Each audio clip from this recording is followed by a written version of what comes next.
African swine fever का कहर जारी, 20 दिनों में 3000 से अधिक सुकरों की हुई मौत। जिले में अफ्रीकन स्वाइन फीवर का कहर जारी है। अब तक जिले भर में 3000 से अधिक सुकरों की मौत हो चुकी है। लगातार सुकरों की हो रही मौत ने पशु चिकित्सा विभाग की चिंता बढ़ा दी है।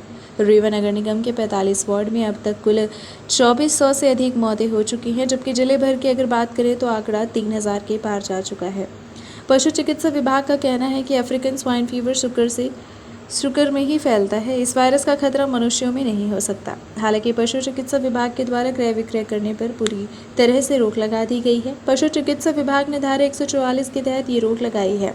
विभाग का कहना है कि जब तक केसेस कम नहीं होते तब तक क्रय विक्रय पर रोक लगाई गई है। सामान्य स्थिति होने पर लगी हुई रोक को हटा दिया जाएगा। इस दौरान कोई क्रय विक्रय करने पाया गया तो यह सूचना मिली गई तो उस पर कार्यवाही की जाएगी। पूरे मामले को लेकर पशु चिकित्सा विभाग के उप संचालक राजेश मिश्रा ने बताया कि 11 अगस्त से 23 अगस्त तक अब तक रीवा नगर निगम के 45 वार्ड में कुल 2400 सुगर की मौत हुई है। बाकी जहां सूचना प्राप्त होती है वहां टीम तुरंत पहुंचकर सैंपल लेकर जांच के लिए भोपाल भेज देती है। रिपोर्ट आने के बाद उस जगह को लॉक कर दिया जाता है ताकि वहां दूसरे जानवर न पहुँच पाए।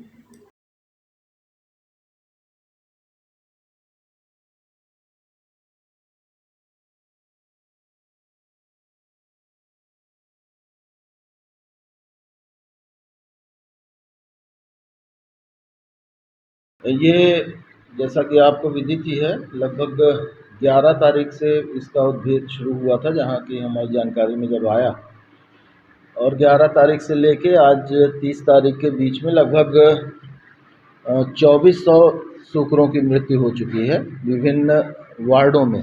ये सिर्फ नगर निगम क्षेत्र की बात हो रही है, जो अपने 45 वार्ड हैं। जैसा कि आपको बताया ही गया था कि ये बीमारी सूकर से सूकर में ही फैलेगी। इंसानों को इस बीमारी से कोई खतरा नहीं है और इंसानों के अतिरिक्त किसी अन्य नस्ल के पशुओं को भी इससे कोई खतरा नहीं है।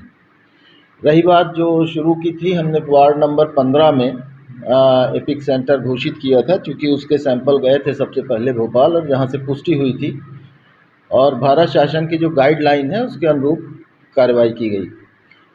अब वर्तमान में हमारा सैंपल आज जा रहा है भोपाल, और इसमें करीब 9 वार्डों के अलग अलग सैंपल लिए गए हैं।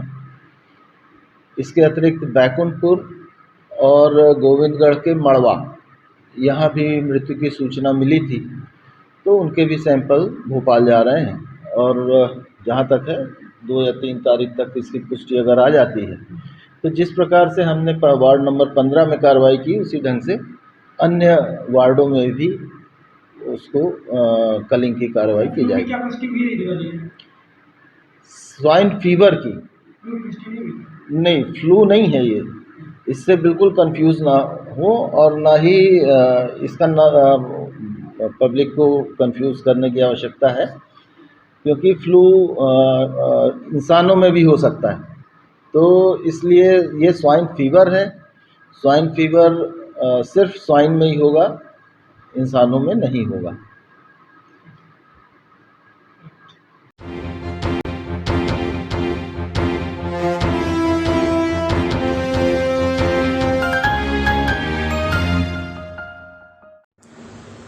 3 साल पहले एक ब्लाइंड डबल मर्डर का आज पुलिस ने खुलासा कर दिया है। घटना जिले के मऊगंज थाना अंतर्गत चंद्रभाटी गांव की है, जहां राम मिलन मिश्रा 95 वर्ष और उनकी पत्नी जयमंती मिश्रा 93 वर्ष की अज्ञात बदमाश द्वारा गला घोंटकर हत्या कर दी गई थी।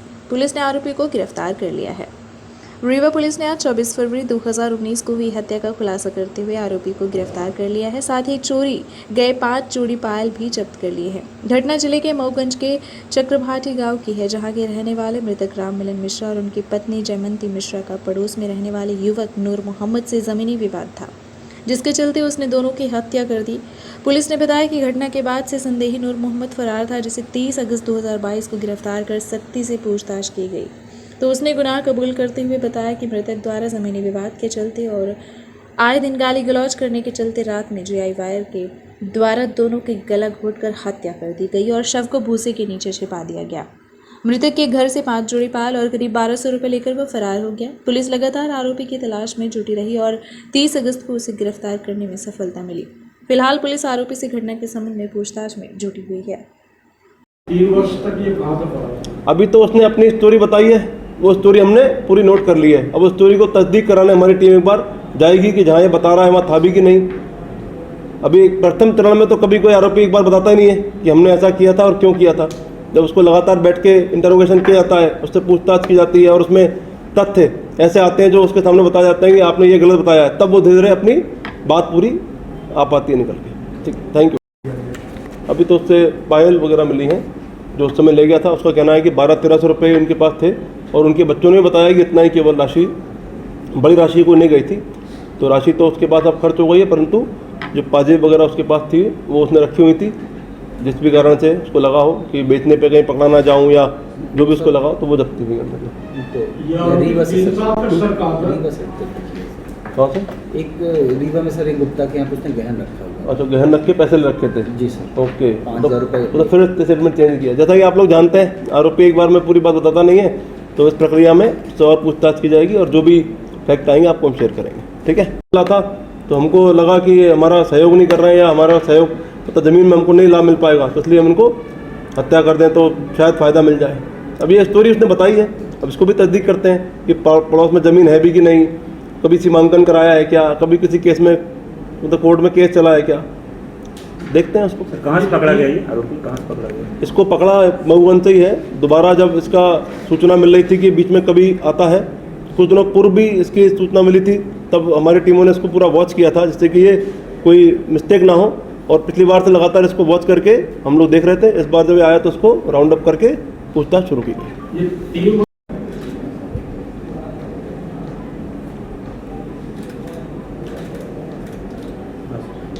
जैसा कि आप देख रहे हैं कि आज मऊगंज पुलिस टीम ने बहुत अच्छा काम किया है और अभी हम लोगों ने एक विशेष ड्राइव शुरू कर रखी थी। कुछ ऐसे केसेस कई बार रह जाते हैं जो अनसुलझे रहते हैं, तो उनमें जो हमारे एडिशनल एसपी और डीएसपी हैं, ये दोनों लोग बैठकर पुराने केसेस में एक बार स्पॉट विजिट कर रहे हैं, एक बार उसका पुनः परीक्षण कर रहे हैं, जिससे कोई बिखरे तंतु उससे हम जोड़ सकें और उन लिंक को स्थापित करके अपराध ट्रेस कर सकें। इसी क्रम में आज दूसरा घटनाक्रम हम लोगों ने ट्रेस किया है। 2019 में एक वृद्ध दंपत्ति की हत्या करके फरार हुए आरोपी को इस टीम ने पकड़ा है।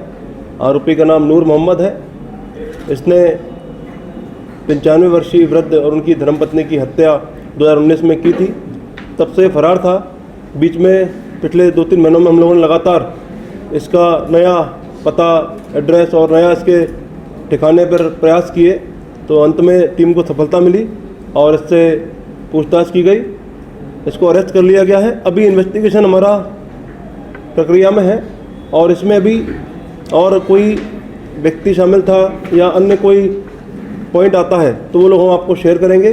अभी जो इन्वेस्टिगेशन में यहाँ तक जो पता पड़ा है कि नूर मोहम्मद ने अपने एक ज़मीनी विवाद के चलते इनकी हत्या की थी और चूँकि वो बुज़ुर्ग व्यक्ति की हत्या कर चुका था और पत्नी उसकी तस्वीर साक्षी थी, तो अपना साक्ष्य मिटाने, अपना अपराध छुपाने के लिए उसने उनकी पत्नी की भी हत्या की है, ऐसा अभी हमको आरोपी ने बताया है। तो हम लोग अभी इसको और क्रॉस चेक कर रहे हैं और तस्दीक कर रहे हैं। कोई नया इसमें पॉइंट जब भी आएगा आप लोगों से शेयर करेंगे। अभी तक तो ये अचीवमेंट है और हमने इस अपराध जो पेंडिंग था इसको लेके 10,000 का रिवार्ड भी डिक्लेयर कर रखा था। तो ये पूरी टीम इस रिवार्ड की हकदार रहेगी और जो हमारे गस्टर ऑफिसर हैं डीएसपी साहब और एडिशनल एसपी साहब, इनको हम अपने एडी सर से रिक्वेस्ट करेंगे प्रशंसा पत्र के लिए। तो ये आपके सामने पूरा मैटर अभी इतना क्लियर है।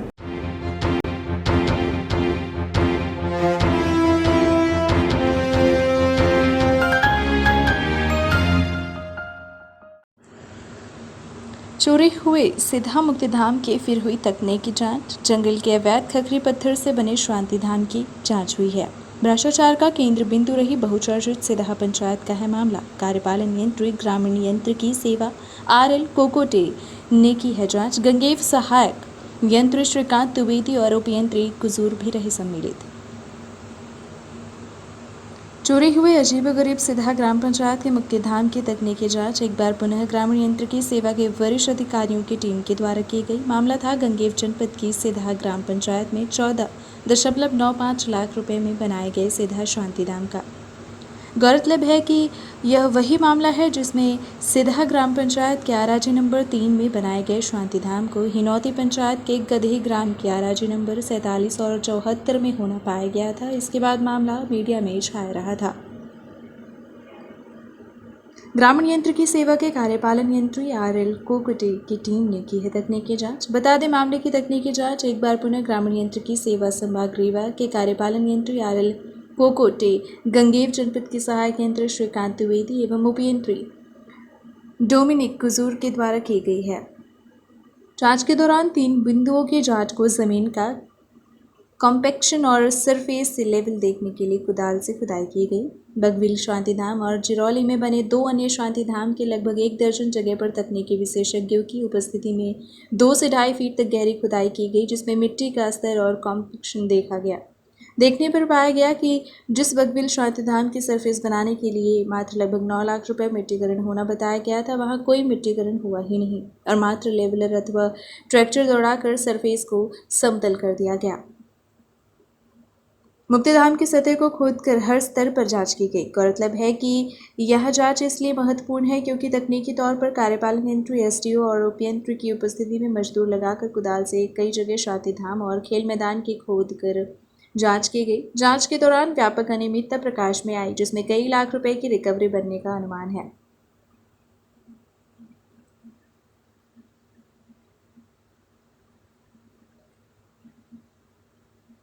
वहीं सिधा के स्थान पर हिनौती ग्राम पंचायत में बना दिया गया था शांतिधाम। जहां तक मामला सिधा ग्राम पंचायत के आराजी नंबर 3 पर बनाए गए बगविल शांतिधाम का है, वह शांतिधाम सिधा ग्राम पंचायत के आराजी नंबर 3 पर बना है। हिनौती ग्राम पंचायत के गधे ग्राम के आराजी नंबर 47 और 74 में बना हुआ पाया गया था। गौरतलब है कि जांच की कमिश्नर रीवा संभाग के द्वारा SDM सिरमौर से कराई गई थी, जिसमें प्रतिवेदन संभाग के आयुक्त को भेजा जा चुका है। जाहिर है कि जिस स्थान के लिए तकनीकी स्वीकृत होती है, कार्य उसी स्थान पर किया जाता है और जिस प्रकार सिधा ग्राम पंचायत का शांतिधाम हिनौती ग्राम पंचायत में बिना किसी शासकीय अनुमति के बना दिया गया, यह पूरी तरह से रिकवरी की श्रेणी में आता है।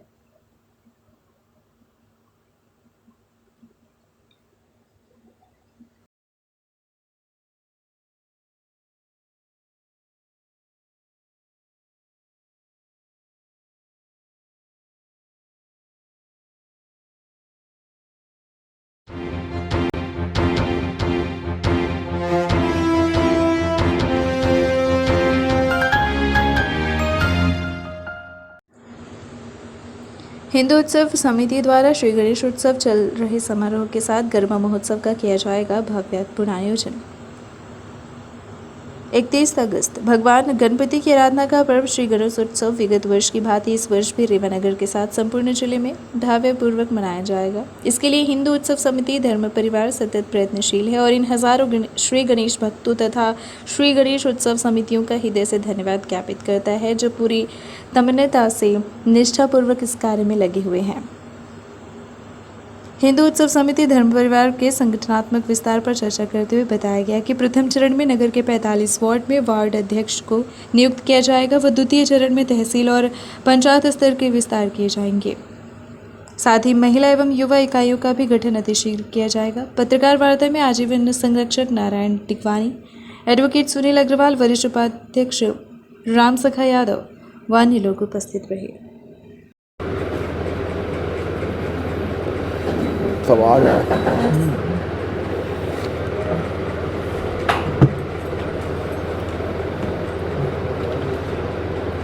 उन सब में हिंदू उत्सव समिति धर्म परिवार उन सब का आयोजन कर उनके समाज के बीच में एक नई संस्कृति, एक नया प्रेम, एक नया वातावरण, प्रेम का वातावरण तैयार करने का प्रयास करेगा। आप सबने हमें समय दिया, उसके लिए बहुत बहुत धन्यवाद। हमारे सुनील भाई, सुरेश भाई, बिश्नोई जी और सुमित भाई भी अपनी अपनी आपके बीच में बात रखेंगे। बताया तो विगत कई वर्षों से ये शोभा यात्रा मछरिया दरवाज़ा से निकल रही थी और इस वर्ष उसमें जो है सुधार करते हुए जितनी बड़ी प्रतिमाएं हैं उनको भी शामिल करने के उद्देश्य से ये अग्रसेन चौक का स्थान अभी निर्धारित किया गया है। अभी कुछ जो बड़ी झांकियाँ स्थापित है उनसे चर्चा के उपरांत जो है इसको मूर्त रूप दिया जाएगा और हमारा उन सभी झांकियों से अनुरोध है कि वो अधिक से अधिक संख्या में चल समारोह में शामिल हों और ताकि एकरूपता बनी रहे और चल समारोह को, विसर्जन समारोह को एक भव्यता प्रदान हो। समारोह के लिए हम लोग पहले मछरिया दरवाजे से चल समारोह निकालते थे, लेकिन उसमें झांकी वालों को यह प्रॉब्लम आती कि हम उसी रूट में जाते हैं, फिर मछरिया दरवाजे से फिर हम फोर्ट वोट होके आते हैं। अब आज क्या है कि पहले पुराने रीवा में ही केवल गणेश जी की स्थापना होती थी और आज बजरंग नगर, नेहरू नगर, आनंदपुर, शिवनगर, ढेकाहा, पतंदर कॉलोनी, चारों तरफ गणेश प्रतिमाओं की स्थापना होती थी। इसलिए एक सेंटर पॉइंट हम लोग विचार कर रहे हैं कि अग्रसेन चौक से वहाँ पर, क्योंकि चारों तरफ का रूट वहाँ पर मिलता है, तो वहाँ अग्रसेन चौक में सभी मूर्तियाँ, क्योंकि वहाँ पर खड़े होने का स्थान भी है चारों तरफ, सभी मूर्तियाँ वहाँ पर आएँ और एक निर्धारित समय में हम लोग वहाँ से शिल्पी प्लाजा, प्रकाश चौक होते हुए घोड़ा चौराहा और ये फोर्ट रोड होते हुए पूरा एकदम उधर बाबा घाट की ओर निकल जाए। ये रूट बनाने का प्रयास किया जा रहा है। पुरस्कार वितरण भी किया जाता है। जो चल समारोह में झांकियाँ शामिल होती हैं, प्लस इस बार एक और सिस्टम बनाया गया कि जो झांकियाँ चल समारोह में स्थापित मतलब शामिल नहीं हो पाती हैं, उनमें अगर उत्कृष्ट सजावट है, उनके सांस्कृतिक कार्यक्रम अच्छे से अच्छे होते हैं, जो समाज को एक गति प्रदान करने की, दिशा प्रदान करने का काम करते हैं, तो उन्हें भी अपन सम्मानित करेंगे। अभी तक रजिस्टर्ड हो श्री गणेश उत्सव का त्यौहार पूरे भारतवर्ष में बड़े ही धूमधाम के साथ मनाया जाता है और इसमें जिस तरह से बड़ी बड़ी चौकियाँ स्थापित होती हैं, उससे ज़्यादा छोटे छोटे बच्चों का बड़ा उड़ाव रहता है। आज से गणेश उत्सव प्रारंभ हुआ, पूरे शहर में छोटे छोटे बच्चे 10 साल 5 साल के मूर्तियाँ लेके आ रहे हैं, घर में विराजमान कर रहे हैं और बड़े ही उत्सव के रूप में इसको मना रहे हैं। बाल गंगाधर तिलक जो महाराष्ट्र के थे, आज़ादी के आंदोलन में इन्होंने गणेश उत्सव को प्रारंभ किया था। गणेश चौकियाँ रखते थे, वहीं से आंदोलन की रूपरेखा तय होती थी। धीरे धीरे यह पूरे शहर में और पूरे भारतवर्ष में बसा और यहाँ पर सम्मानित श्री वैद्य पटुक प्रसाद त्रिपाठी जी ने 60 वर्ष पूर्व यहाँ से गणेश उत्सव प्रारंभ किया था हिंदू उत्सव समिति के माध्यम से, और आज गणेश उत्सव का यहाँ पर बहुत बड़ा रूप हो गया है। पहले यहाँ पर गणेश जी की मूर्तियाँ स्थापित नहीं की जाती थी, धीरे धीरे आज पूरे ज़िले में करीब 10,000 से अधिक मूर्तियाँ स्थापित की जाती हैं। इसमें करीब 500-700 मूर्तियाँ बहुत बड़ी होती, 10 फुट, 15 फुट, 20 फुट की होती हैं। और इस तरह के वातावरण से, जहाँ धार्मिक वातावरण से, रचनात्मक वातावरण से एक बहुत ही अच्छा सामाजिक समरसतापूर्ण वातावरण स्थापित होता है, क्योंकि जहाँ पर मूर्तियाँ स्थापित होती हैं वहाँ आसपास मोहल्ले वाले सभी अच्छे कार्यक्रमों में लग जाते हैं। किसी दिन कवि सम्मेलन हुआ, किसी दिन साहित्यिक चर्चा हुई, एक दूसरे से परिचय होता है और हमारे देवी देवताओं के बारे में आने वाली नई पीढ़ियाँ जानते हैं, जानने का प्रयास करते हैं, क्योंकि आजकल मोबाइल की चकाचौंध में जानना भूल गए हैं कि जो नई आने वाली पीढ़ियां हैं उनको बताना पड़ता है कि आज गणेश जी का क्या महत्व है, नवरात्रि आ रही है, 9 देवियां हैं, उनका क्या महत्व है। तो ये बहुत आवश्यक चीज़ें हैं और हिंदू उत्सव समिति धर्म परिवार पूरे पारिवारिक माहौल में, पारिवारिक वातावरण में ये आयोजन करता आ रहा है। तो इसको आयोजन की रूपरेखा आदरणीय मंगू भैया, जो बहुत ही ऊर्जावान अध्यक्ष हैं हिंदू उत्सव समिति धर्म परिवार के, उनके नेतृत्व में बहुत ही विशाल आयोजन किया जाएगा। तात्पर्य में हम सब आपके साथ बैठे हुए हैं। कहाँ पे आयोजित होगा, कब से आयोजित होगा गरबा महोत्सव? गरबा महोत्सव 30 तारीख से 4 तारीख तक 5 दिन लगातार आयोजित होगा। स्थान का चयन अभी नहीं हुआ है। हिंदू उत्सव समिति जिले में एक बड़ा स्वरूप तैयार करने की तैयारी शुरू कर चुकी है, जिसका आपने भी 2 दिन पहले देखा होगा कि हमने हिंदू उत्सव समिति के वार्ड अध्यक्ष 12 वार्ड अध्यक्ष की घोषणा कर दी है और करीब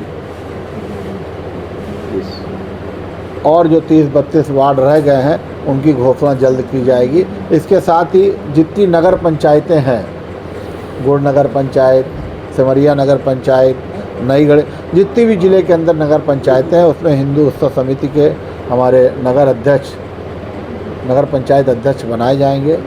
साथ ही हमने अपने युवा हिंदू उत्सव समिति के सदस्य युवा अध्यक्ष सुमित पांजवानी जी हैं, ये भी अपने वार्ड अध्यक्ष पूरे शहरों के अंदर बनाएंगे। इसको और आगे बढ़ाते हुए एक हिंदू उत्सव समिति धर्म परिवार महिला विंग का भी अध्यक्ष बनाने का निर्णय लिया है। उसकी भी घोषणा गरबा महोत्सव के पहले हम सब हिंदू उत्सव समिति के करने का प्रयास करेंगे। हिंदू उत्सव समिति सभी धार्मिक त्योहारों का आयोजन करना, समाज को जोड़ना और साथ ही साथ जो हमारे खेल, पुराने खेल थे जो विलुप्त हो गए हैं, उनको फिर से नए लोगों के बीच में लाना और बताना कि यह हमारी पुरानी संस्कृति थी, यह हमारे पुराने खेल थे जो आज बंद हो गए हैं, उन्हें लोगों के बीच में लाना और उन्हें प्रचारित करना, यह काम हमारे बीच में हिंदू उत्सव समिति के सारे साथी करेंगे। बाकी हमारे आदरणीय बगल में सुरेश बिश्नोई जी हैं, महासचिव हैं, उपाध्यक्ष हैं, आदरणीय सुनील अग्रवाल जी हैं, सुरेश राय जी हैं, सुमित पांडवानी जी हैं, रामसखा यादव जी हैं। हम सब मिलके शहर व ज़िले के अंदर हिंदू उत्सव समिति के माध्यम से जो भी बेहतर हो सकेगा और बेहतर करने का प्रयास करेंगे। हम एक नई और प्रयास करने जा रहे हैं कि ये जो त्यौहार के साथ साथ जो जयंती होती है सभी समाज सभी धर्म की, तुलसीदास जयंती, कबीरदास जयंती, भक्त सेन नाई जयंती, भक्त नामदेव जयंती। पत्रकार साथियों का स्वागत। हिंदू उत्सव समिति आने वाले आज से गणपति उत्सव, गणेश उत्सव व इस महीने के लास्ट से शुरू नवरात्रि पर्व को इस ज़िले और शहर के अंदर धूमधाम से मनाने के लिए हिंदू उत्सव समिति का प्रयास पिछले 25 वर्षों से रहा है। लेकिन पिछले 2 वर्ष 21 और 20 कोरोना के कारण सभी त्यौहार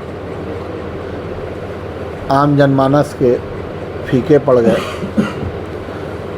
भगवान की कृपा फिर देश व शहर की जनता के ऊपर हुई है और इस बार वो त्यौहार जो 2 साल किसी कारणवश फीके पड़े थे, उसे उन 2 सालों की पूरी भरपाई करते हुए इसे इस साल और अति उत्साह से मनाने के लिए हिंदू उत्सव समिति के हमारे सभी साथी, सभी सदस्यगण संकल्पित हैं। और आपके बगैर, क्योंकि आप चौथा स्तंभ हैं, आप सभी हमारे पत्रकार साथी जोड़ने का काम करते हैं और जागरूकता पैदा करते हैं, और आपके बगैर हिंदू उत्सव समिति अधूरी सी दिखती है। तो आप सबसे भी आग्रह व निवेदन है कि इस बार हिंदू उत्सव समिति के द्वारा जो कार्यक्रम किए जा रहे हैं, गणेश उत्सव व गरबा महोत्सव में आपकी भागीदारी हो और साथ ही इस ज़िले के अंदर जो प्रेम की संस्कृति है, सबको भाईचारे की संस्कृति